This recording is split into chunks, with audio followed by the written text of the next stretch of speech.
बिस्मिल्लाहिर्रहमानिर्रहीम। अस्सलाम वालेकुम नादरीन, आप यूट्यूब चैनल देख रहे हैं। मैं इमरान खान हूँ। सबसे पहली खबर जो है वो अमेरिका से है और अमेरिका में जो कांग्रेशनल मीटिंग होनी थी जिसके बारे में मैंने आपको गुज़िश्ता महीने बताया था। मैंने आपसे कहा था कि 2 इवेंट होने जा रहे हैं और वो इवेंट होंगे नए साल की छुट्टियों के बाद। तो एक आपने देखा 15 तारीख को बरतानिया में हुआ, जहाँ पे एक MPs की मीटिंग हुई और बरतानवी पार्लियामेंटेरियंस को बताया गया कि पाकिस्तान में किस तरह कत्लेआम हुआ डी चौक में 26 नवंबर 2024 को, और उसके बाद कुछ मुतालबात किए गए। वहाँ पे अभी फॉलोअप चल रहा है और बरतानिया में लेटर्स भिजवाए जा रहे हैं तमाम MPs को, और आने वाले दिनों में ओवरसीज़ पाकिस्तानी वहाँ उस मसले को मज़ीद उठाएंगे। अब जो अमेरिका के अंदर कांग्रेशनल मीटिंग है, इसको रोकने की पूरी कोशिश की गई। मोहसिन नकवी भी अमेरिका में मौजूद हैं। इनके ऊपर बहुत दबाव था।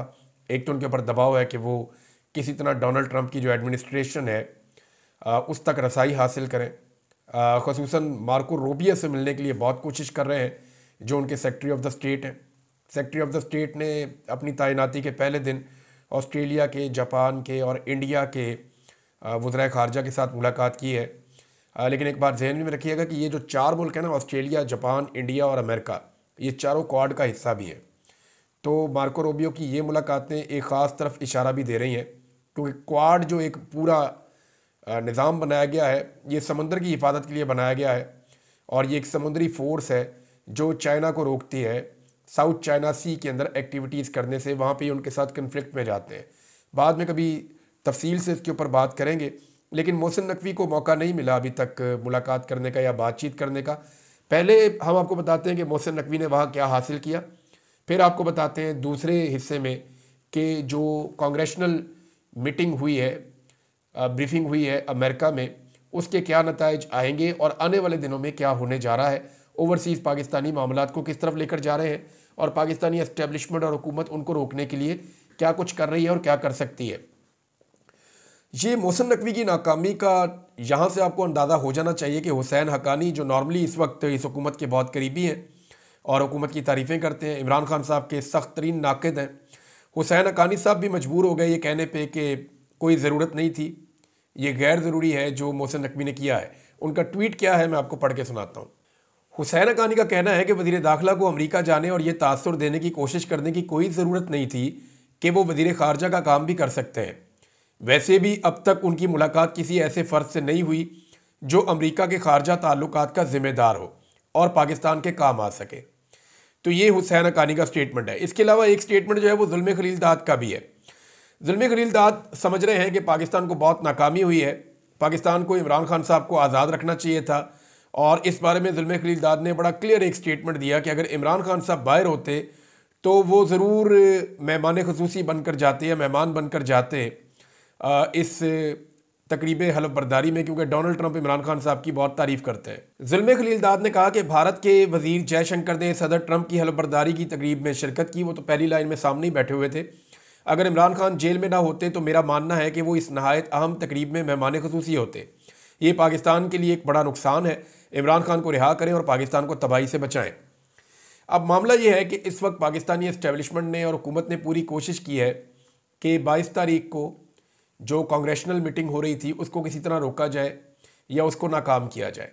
जब ये मीटिंग स्टार्ट हुई तो वहाँ पे ओवरसीज़ पाकिस्तानी पहुँच गए, कुछ जर्नलिस्ट हैं वो पहुँच गए, कुछ गैर मुल्की जर्नलिस्ट हैं वो पहुँच गए, कुछ बैन अवी तंजीमें हैं जैसे कि एमनेस्टी इंटरनेशनल है, वो लोग वहाँ पे पहुँच गए, और सेनेटर्स भी वहाँ पे पहुँचे।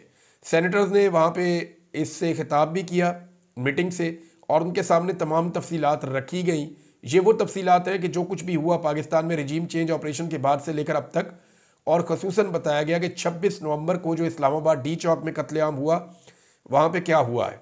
एक तो मुईद पीरज़ादा साहब ने बात की है, वजाहत साहब ने बात की है, और वहाँ पे डॉक्टर शहबाज गिल भी मौजूद थे। ओवरसीज़ पाकिस्तानियों की एक बड़ी तादाद थी, ख़वातीन भी वहाँ पे मौजूद थी, लेकिन 2 आउटसाइडर्स वहाँ पे आ गए जिनको वो ओवरसीज़ पाकिस्तानी नहीं जानते थे, और उन्होंने आइडेंटिफाई कर लिया कि ये बंदे यहाँ पे भिजवाए गए हैं ताकि इस प्रोग्राम को ख़राब किया जाए। अच्छा, अब मैंने जब ओवरसीज़ पाकिस्तानियों से बात की तो उन्होंने कहा कि ये बंदे 2 तरह के उनके मौक़िफ़ हैं।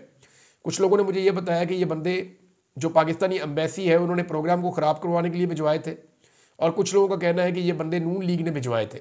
अब बंदे जिसने भी भिजवाए थे पुलिस ने उठा के उनको वहाँ से बाहर निकाल दिया, यानी जब निशानदेही की गई कि ये बंदे आउटसाइडर हैं इनका इस प्रोग्राम से कोई ताल्लुक नहीं है, ये इस प्रोग्राम को ख़राब करना चाहते हैं। तो उन लोगों ने वहाँ रोला कप भी डाला, लेकिन उसके बाद पुलिस आई, पुलिस ने उन बंदों को उठाया और सार्जेंट एट आर्म जो है उन्होंने उठा के उन बंदों को बाहर निकाल दिया।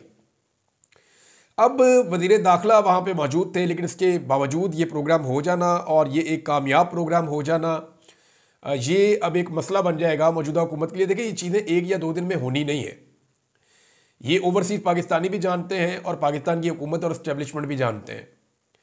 वजह यह है कि अगर हुकूमत ने ज़ोर लगाना है या इस्टेब्लिशमेंट ने ज़ोर लगाना है तो उनको भी महीने लग जाएंगे अपनी चीज़ें सीधी करने में, और ओवरसीज़ पाकिस्तानियों ने ये काम करना है तो उनको भी आहिस्ता आहिस्ता इस काम में आगे बढ़ना पड़ेगा। और ग्रेजुअली देखिए उन्होंने क्या कुछ अचीव किया। अगर आप सबसे पहले ये देखें कि अब तक सबसे पहले एक डोनाल्ड की हेयरिंग हुई थी, उसके बाद अमेरिका में एक करारदाद आई थी, फिर जो कांग्रेसमैन हैं उनके लेटर साइन करवाए गए थे, उनसे बहुत सारे 60 से ज़्यादा कांग्रेसमैन ने लेटर साइन किया था। फिर उसके बाद जो है वो अब एक और कांग्रेशनल मीटिंग हुई है, हेयरिंग हुई है, और इसके बाद एक और दो चीज़ें होने जा रही हैं।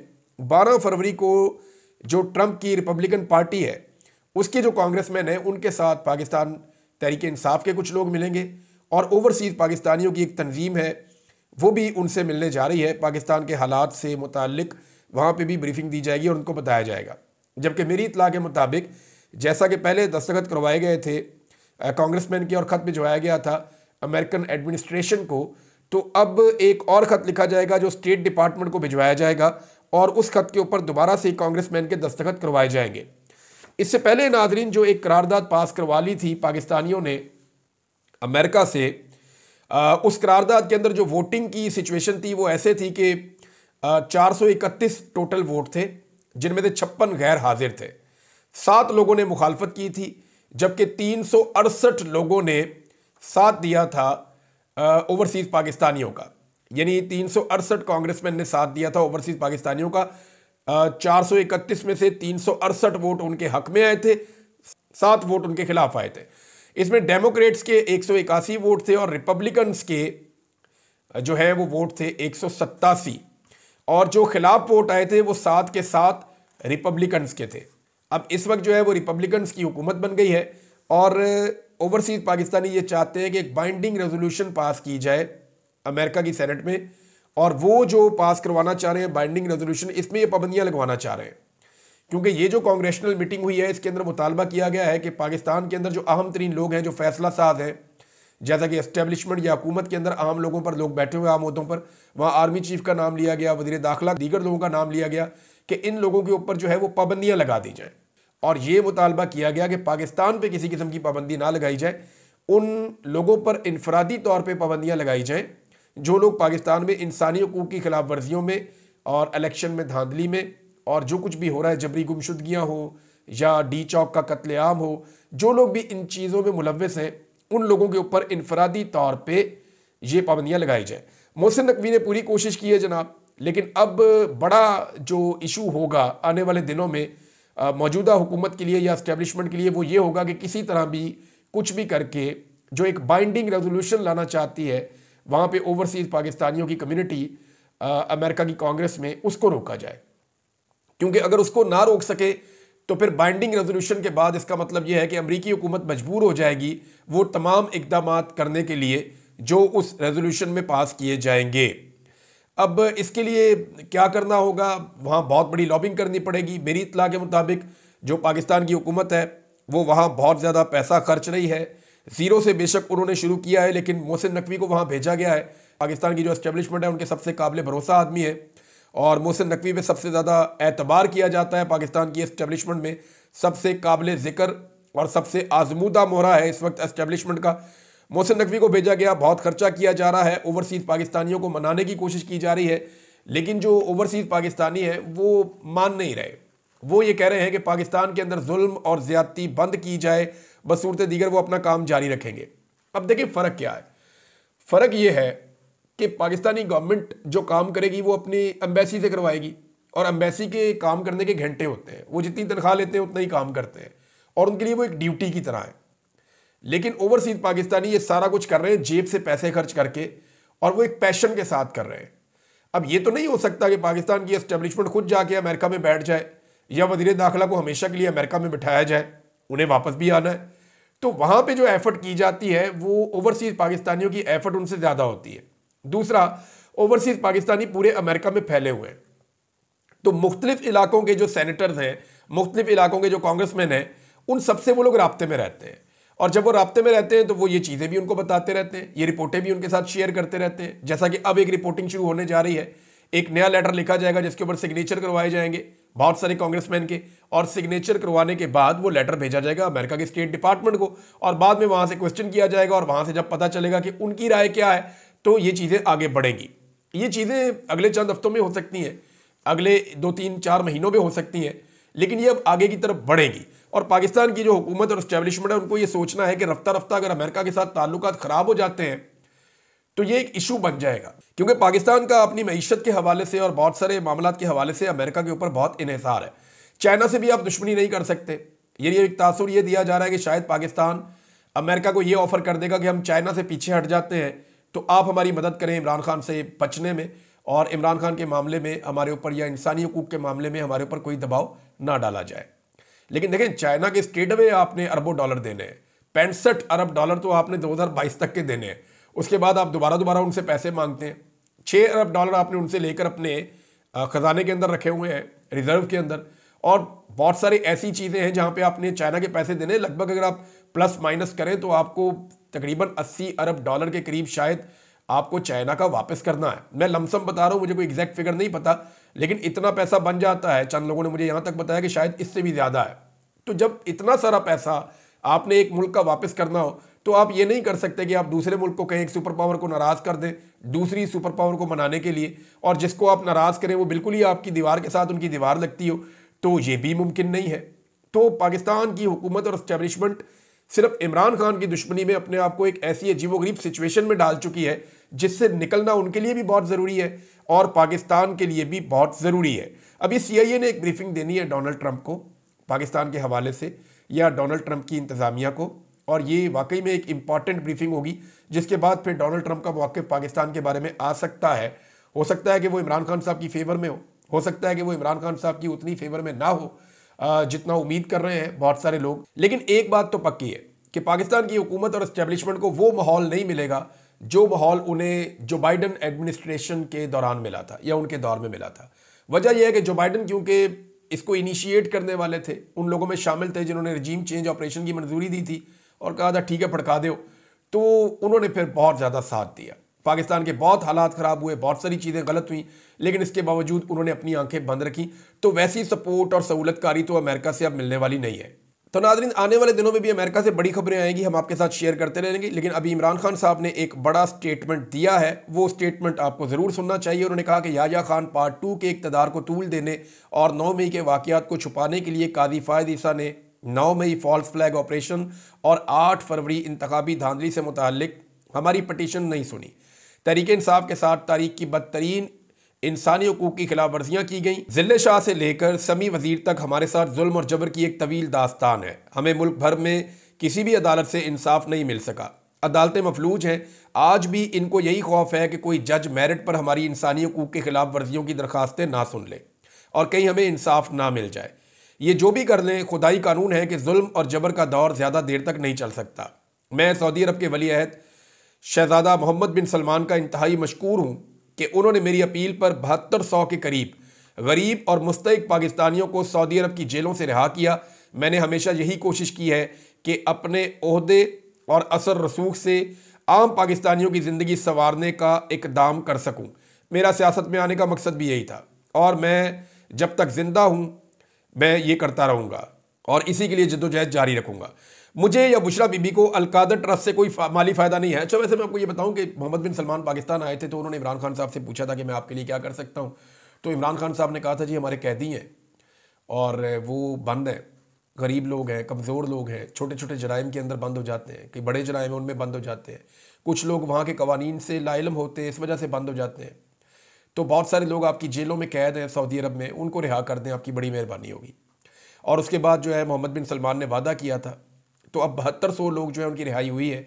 उसके ऊपर इमरान खान साहब ने मोहम्मद बिन सलमान का शुक्रिया अदा किया है।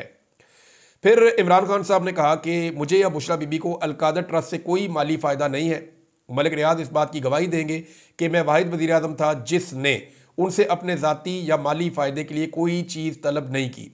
जरदारी की तरह बिलावल हाउस नहीं बनवाया और नई शरीफ खानदान की तरह वन हाइट पार्क दुगनी कीमत पर बेचा है।